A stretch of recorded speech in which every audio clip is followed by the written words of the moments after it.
Welcome, everyone. Thank you for joining us. I'm Jay Murph with the Crypto Rain channel, and today I have a special guest. One of the projects that I've started covering from the beginning of this channel in late December, early January, is Wanchain. And today I have for you the CEO and founder, Jack Liu of Wanchain. Let me join us all up. Jack, are you there? Yes. Hi, Thank you Jay. for joining us. Thanks so much. It's great to be here.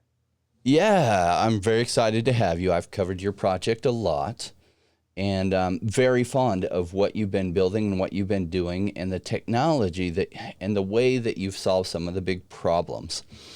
Now, some of the viewers may not have seen my videos on Wanchain before, so would you mind sharing with them a little bit about Wanchain and your mission with the company? Sure. If you're a computer or you know computer, it stands for wide area network. We try to connect with all these different siloed blockchains. Our mission is to connect all the siloed blockchains in the world. And the project started in 2017, and we have like three different, let's say, pillars. Right? We call it private, cross-chain, smart contract. Right? So basically, from technical perspective, we are trying to connect all these different blockchains, and we have Wanchain itself is a public chain with EVM compatible, and we can allow developers to build applications just like we can do on Ethereum, right? And once we move all these assets onto one chain, and we can use the smart contracts to very complicated logic on one chain. And of course, privacy protection is always important, right? And Mm-hmm. we are trying to expand to connect all these other chains. We can ship the assets not only to one chain but also to other chains, let's say to Ethereum or to Polkadot or to other we call DeFi hot spots, right? And from that's from a technical or developer's perspective, but from users' perspective, we are trying to allow users to go to this, either interface. We have multiple interfaces like web-based or integrated desktop environment. The purpose is to allow users, it's more like a one-stop shop for all the DeFi activities across multiple blockchains. So that once we connect all these blockchains together, we have the infrastructure. It's basically you can do a lot of things that we can do, across different chains, and that's why we are trying to say, well, because we see that silo blockchain as a local area networks, and once we build them into wide area networks, multiple blockchains connected together, and then once we have multiple WANs, then we'll connect them together. We'll be building internet of blockchains. All of them will be connected. That's the thing that we're building. Yeah, and the greater mission, like for me, I'm not a super technical person, though I had some computer science classes at the university level. But as one of your team members explained it to me about a year ago, you've created, without getting too technical, these Stallman nodes that create trustless bridges between the blockchains. And what's so key about that is trustless. And that's one of the things people like about blockchain in general, when things are set up correctly through a trustless system. And so some of these bridges are set up with some of the other networks without having trustless. And what's great about trustless is if anyone tries to cheat the system, the costs that they incur are greater than the benefits they get, which is what creates true trustlessness. And one of the things that I have loved about Wanchain is your trustless bridges across these different networks. And you've set up many of them so far. Can you go through which different bridges between which different blockchains you've already accomplished? Yeah, certainly. Yeah, I think the trustless, bridges are very important, right? We have built multiple bridges so far, right, or decentralized. For example, Bitcoin, Ethereum, EOS, XRP Ledger, and recently Litecoin, and many more, right? Um, I think decentralized or trustless is very important. Right? As we know that it's kind of ironic for today's blockchain space that we're building decentralized network for let's say for Bitcoin and Ethereum, but still we have to rely on centralized parties like exchanges or some third party to do exchanges or some other financial services, right? I think that's kind of a defeated purpose, right? We were trying to build a decentralized network so we can get away from the centralized financial services like banking, right? Honestly, I think a banking structure is probably more secure than the we call it trusted parties, right? And we don't even know where they are or where they live, right? And sometimes a lot, more challenging for users to trust them, right? And I think currently there are multiple projects working on this space. Some of the bridges are basically centralized, all right, and they claim they're centralized. So that is no different from the let's say the centralized services we have already in the traditional financial in the crypto space, right? Where we're trying to build, we have to make it decentralized and trustless, right?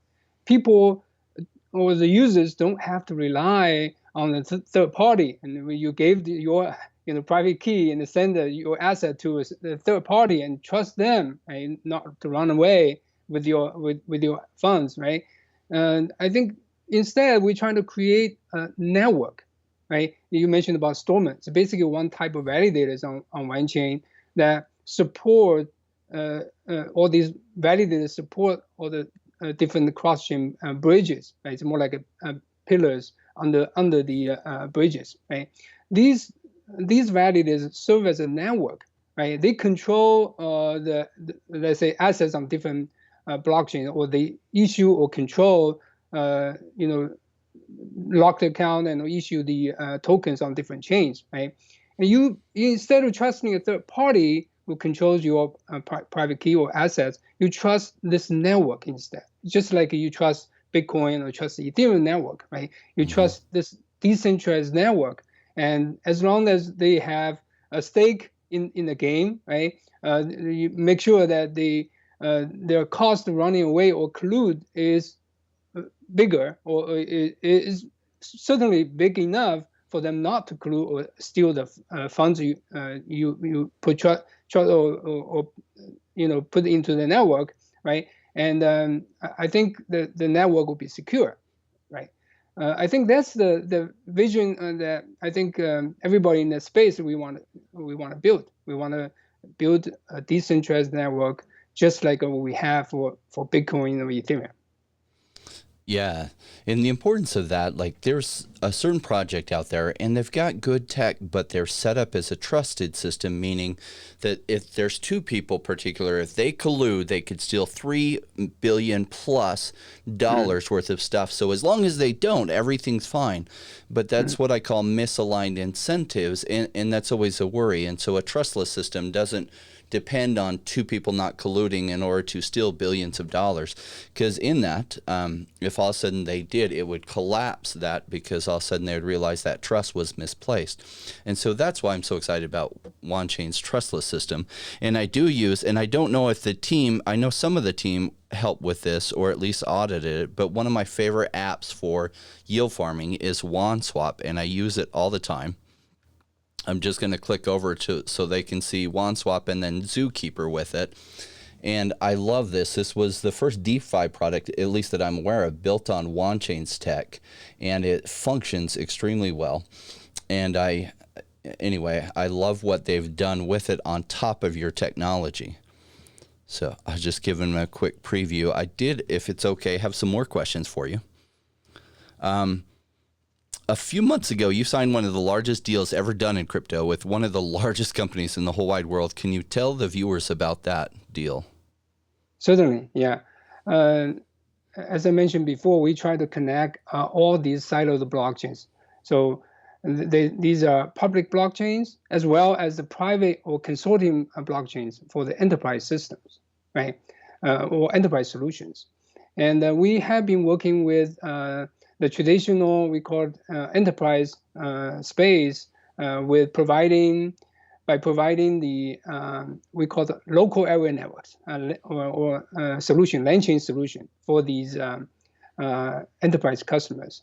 And we have signed up many global partners around the world in the past few years. The purpose is to provide our WAN chain technology, right, with multiple LAN chains, but we need to connect all them together, right? Multiple local area networks. Once we connect together, will become a wide area network, right? And these customers sometimes they're very, very big, like the one we recently announced, right? They're one of the largest companies in the world, right? And they have multiple multiple enterprise solutions scattered around the world, and they're not connected, right? And they are probably provided by different technologies, right? And by different vendors. So they do definitely need this interoperable technology like WAN chain to help them to connect them together, make sure the data or asset can flow freely inside their own network. But eventually, we will connect that kind of traditional we'll call enterprise solutions with the public chain. We know that eventually we know all the financial assets in the traditional financial, probably trillions and trillions of dollars of assets will all be blockchainized, right? And most likely they will be on enterprise solutions. And once we connect all of them into public chain space or the crypto space, they can be easily traded or have more complicated financial services for both private and public chain space. Yeah, fantastic. I saw that deal months ago, about a month ago. I was like, this is gigantic. And I imagine that there are other companies that approach you for your technology. Probably you can't disclose it until the deal is signed and done and ready for that. Now, I've had some question because I've covered your project so much that sometimes people say, oh, well, that sounds like a Chinese company. And I think their bigger fear is that if it is in China, that the CCP sometimes decides that they're for crypto and sometimes decides they're against crypto. So their fear is like if it decided it was against crypto, that somehow it would shut down your company. Well, yeah, I got that question a lot, right? I think personally, I lived in the U.S., right, and probably travel around the world, and we have a very decentralized or global team. We have main offices in Austin, Texas, and also in Beijing, China, and we have people around the world, right? Certainly, we have more people or devs in China, and then we have more connections, as my background, right?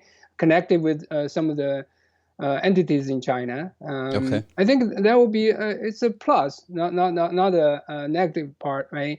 I understand that recent regulations or policies are coming out that scare some of our community members, or they are worried about it. But I can assure you that the risk to us is no different to other, let's say, blockchain projects, or any projects. And then for us, actually, we have more benefits because of the connections, and we know how to navigate the tough waters, right? And I understand that there are concerns, but the regulations that came out in 2017 were a lot tougher, right? I think we went through that, and these days we always follow closely with regulations and policies in different countries. And of course, U.S. and China, they are pretty tough, right? And we try to comply all of them, and we'll be very, very careful.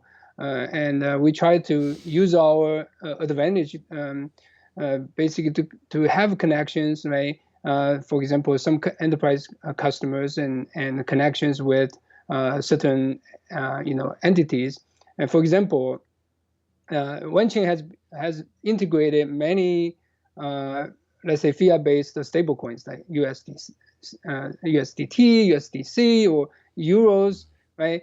And CBDC will be a big one coming out probably from many different countries, right? And China will be one of the biggest. And they already started, testing the CNY, basic digital currency, yuan, right? And if we have connections, we'll get that integrated into Wenchain ecosystem. And I think that once we have that capability, that will be big plus for not only for Wenchain but for the whole blockchain space.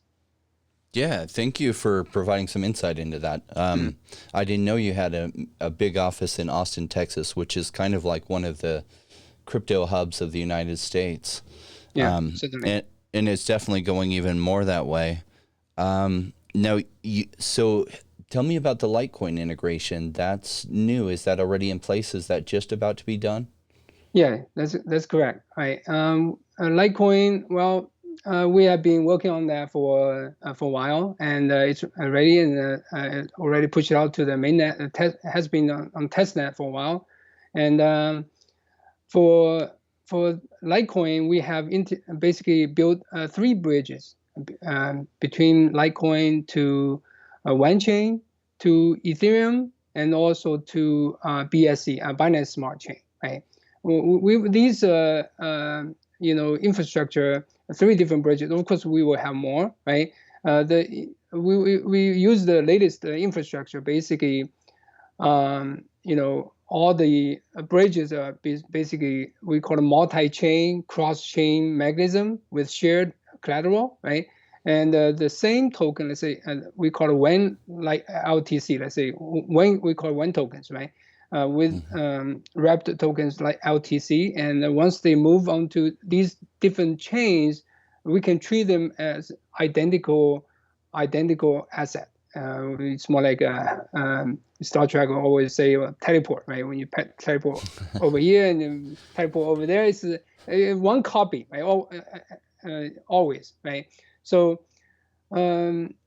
we have, I think right now we use the web-based, so users can use their own original Litecoin wallet. They can use our web bridge, basically scan a code and easily transfer them into Wenchain or Ethereum or Binance Smart Chain, and participate in many of the DeFi projects. And we do offer special, rewards, so that for some of the dApps on Wenchain, like the OneSwap you mentioned, right?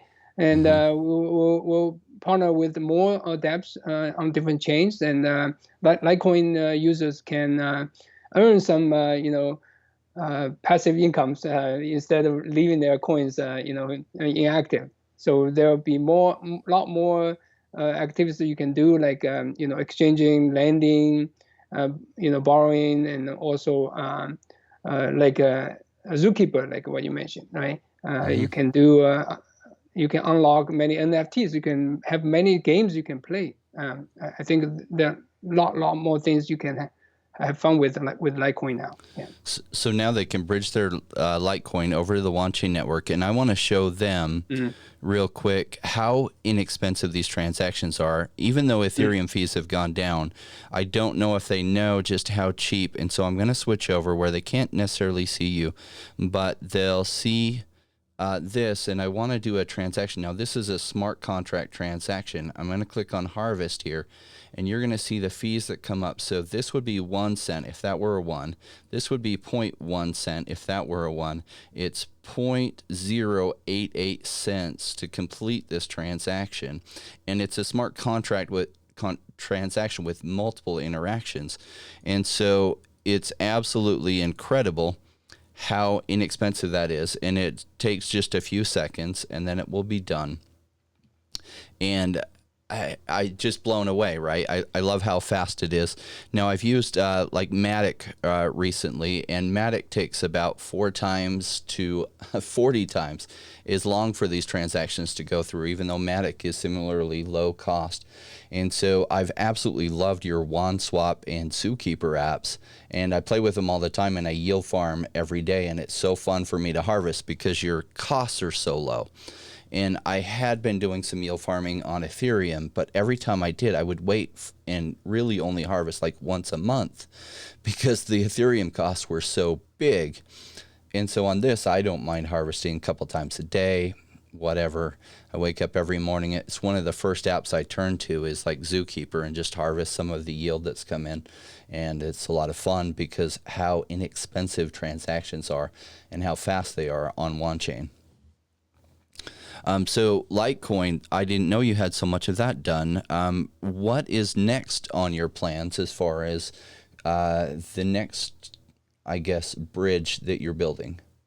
Yeah, we are looking at multiple blockchains right now. Right? We are working on basically several blockchains at the same time, and Polkadot is certainly the next big one. Right? We already announced it. Right? Almost ready, and it's in our testnet already.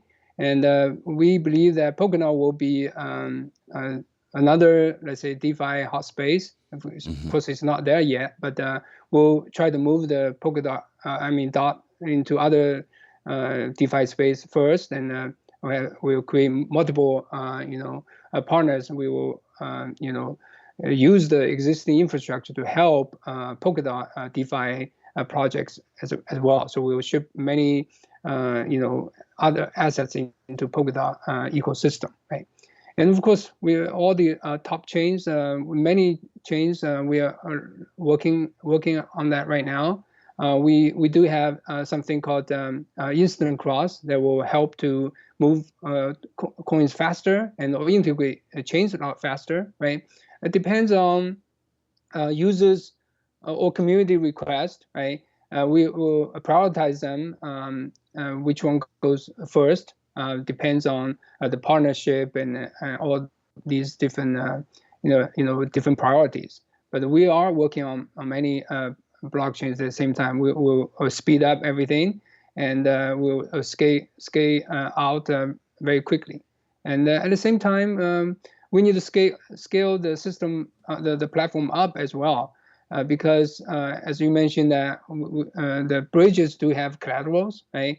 And so with the collateral, certainly you have we call it economic bandwidth, or how wide that bridge is, right? And we need to widen the bridges, right? We allow more traffic to go through, right? So we are building, multi-asset collateral mechanism, right, to widen the bridges and allow more traffic to go through. I think that's something we are working on that right now. Hopefully, we can push out pretty quickly. And of course, working with many partners to build more dApps as well, right? More applications, cross-chain applications on OneChain. Yeah. You definitely have some of the best engineers in the space. I mean, your technology is amazing. And it's been nice seeing. It feels like you guys put your heads down and went to work for like 3 years, but there wasn't much marketing on it. And so I'm excited that you guys are kind of doing some marketing of just telling the story of what you've already accomplished, which is amazing, and then what you're going to accomplish. So, and I especially appreciate you coming on the show because my viewers know that I love OneChain. It's my second largest altcoin holding, which is a big compliment. I'm an investor for 20 years. I'm really picky on what I put my money into, and I like things where I feel like the price doesn't fit the technology, because then that's what an undiscovered gem looks like. The price is really low when the technology is really good, and as the story is told about how good that technology is, then the price catches up to it. I totally agree. I think we did spend some time to build the infrastructure, because to build the decentralized cross-chain bridges is not that easy, right? We went through multiple iterations, but now the infrastructure is pretty much ready, and then we have tested, and we have actual users, right? They're using them pretty much like what you said every day, right? We see the users coming, right?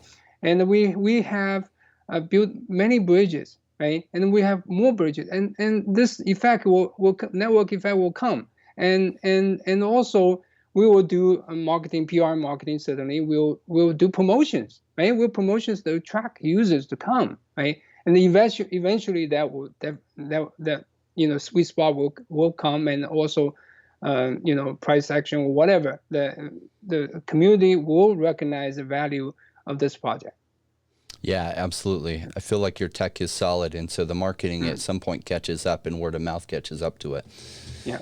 So I want to thank you very much for joining me. I know you're very busy, especially these days and during the middle of this bull run. So thanks for carving some time out to join the viewers. I know many of them are big fans of Wanchain as well. So thank you very much. Really appreciate it. Thank you so much, Jay. All right. Bye.